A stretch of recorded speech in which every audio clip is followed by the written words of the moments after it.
हरे कृष्ण कृष्ण कृष्ण हरे हरे, हरे राम राम राम।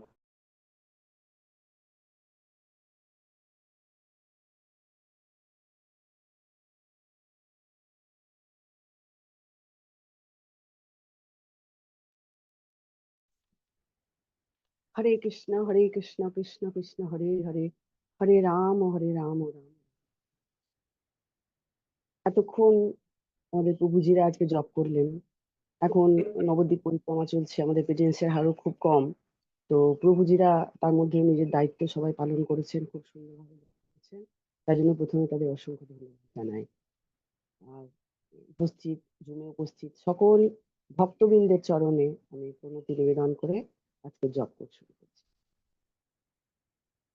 যিনি শ্রীকৃষ্ণের পাদপদ্মে সম্পূর্ণভাবে শরণাগত, অপ্রাকৃত দিব্য নামের প্রতি সম্পূর্ণভাবে শরণাগত, তিনি তার পালন পোষণের জন্য কখনোই চিন্তা করেন না।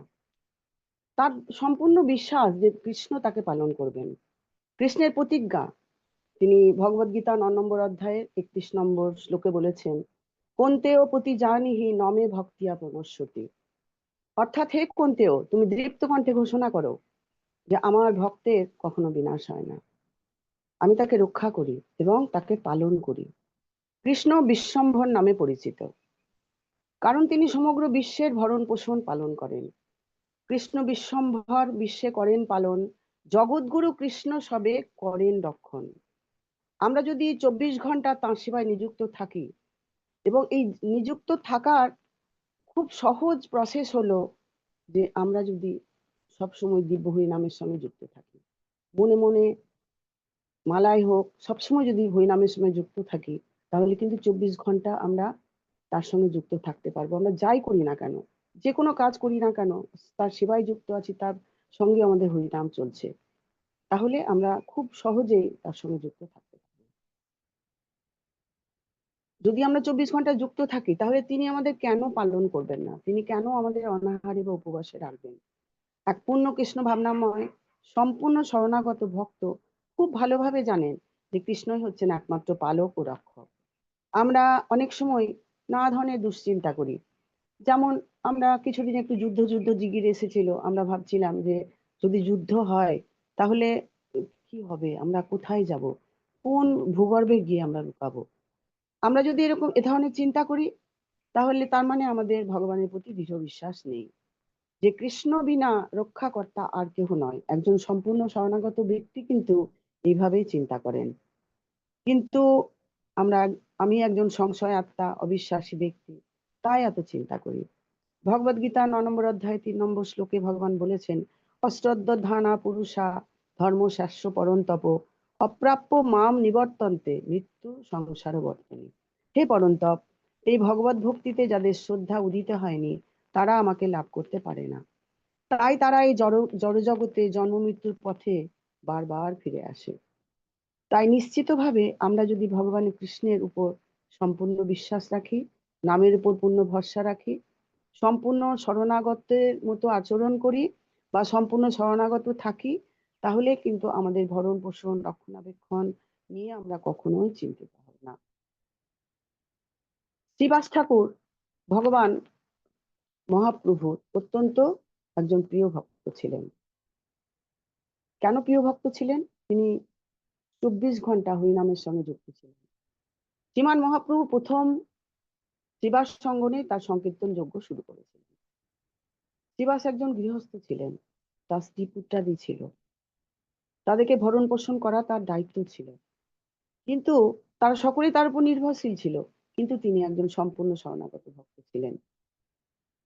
তিনি সবসময় ভাবতেন, কখনোই ভাবতেন না যে আমি, আমার পরিবার, আমার স্ত্রী পুত্র, আমার কন্যা, তিনি এইভাবেই ভাবতেন যে আমরা কৃষ্ণের এবং আমরা সবাই কৃষ্ণের পরিবারভুক্ত।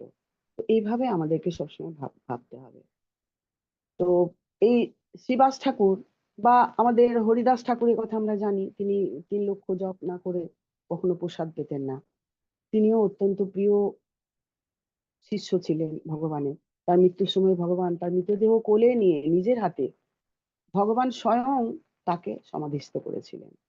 এবং আরো আমরা জানি যে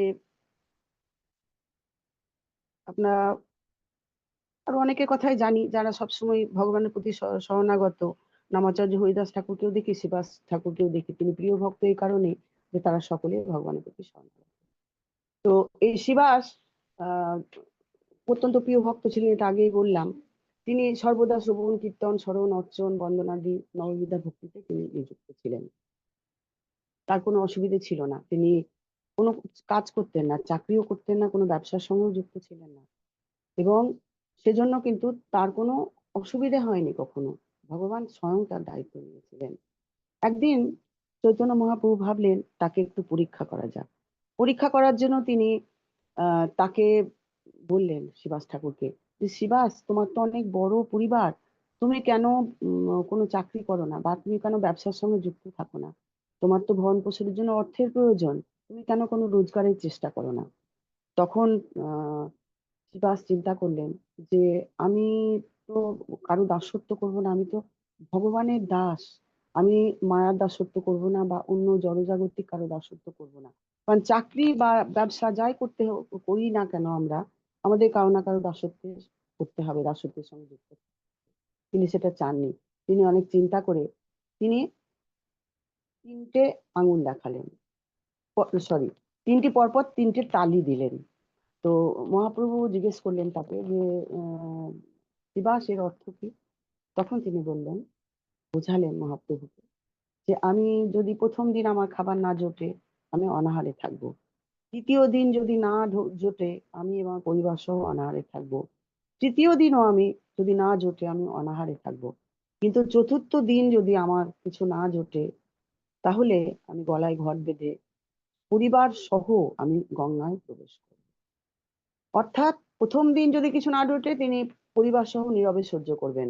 এ হলো তররিব সহিষ্ণু না। অর্থাৎ তিনি এক বৃক্ষের মতো সহিষ্ণু, এটাই তিনি বোঝাতে চাইলেন। বৃক্ষ জল না পেয়ে শুকিয়ে যেতে পারে, তথাপি সে কারো কাছে কিন্তু জল মাগে না। তো বৃক্ষ নীরবে সহ্য করে, আমাদেরও নীরবে সহ্য করতে হবে। এবং তিনি বললেন যে, আমি কারো কাছে সাহায্য চাইবো না কখনো, কারণ আমার কৃষ্ণ আমার জন্য চিন্তা করছে, আমি তো কৃষ্ণের শরণাগত। ভগবান তার উত্তর শুনে খুব খুশি হলেন, এবং খুশি হয়ে খুব জোরালো কণ্ঠে, মানে একেবারে খুব হুংকার দিয়ে বললেন, বলা যায় যে, যদি মা লক্ষ্মীরও কখনো, লক্ষ্মীকেও কোনো বিয়ে করতে হয়, তাহলে তোমার কখনো অন্যের অভাব হবে না। এত এত বড় আশীর্বাদ দিলেন। কারণ যিনি অনন্য চিত্তে কৃষ্ণের ভজনা করেন, তার যোগক্ষেমং বাহাম মেহাম, তার যোগ ও ক্ষেম কৃষ্ণ নিজেই বহন করেন। তো হরে কৃষ্ণ, আমরা তাহলে বুঝতে পারছি যে নামের আশ্রয় নিয়ে আমরা কত নিশ্চিন্তে থাকতে পারি। সব দায়িত্বই ভগবান আমাদের নেবেন। বৈষ্ণবের কাছে দিব্য নামই হচ্ছে সবকিছু। নাম কৃষ্ণ হতে অভিন্ন। যিনি নাম করেন তিনি কৃষ্ণের সঙ্গ লাভ করেন। বিশেষ করে এই কলিযুগে শুদ্ধ নামই হচ্ছে কৃষ্ণ।